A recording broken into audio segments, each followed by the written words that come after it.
So the next question, just like about the lesson from the road, you have met people from vastly different background, cultures, and belief along the way.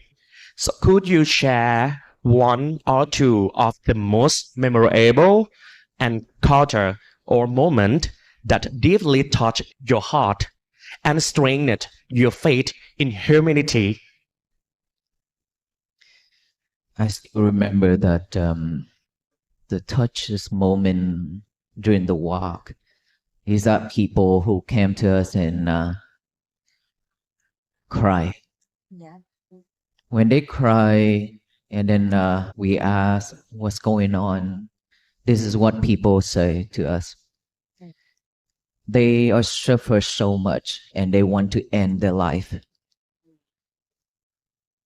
And when I hear that they want to end their life, they don't want to live anymore, that just shook me and touched me so much, because why would people want it to end their life when this life is so precious?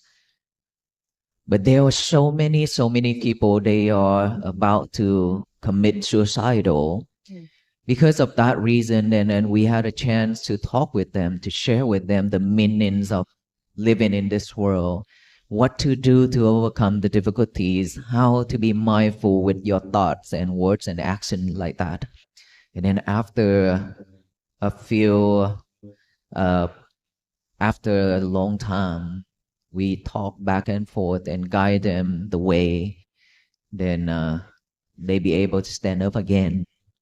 They let go of that mindset of commit to suicide.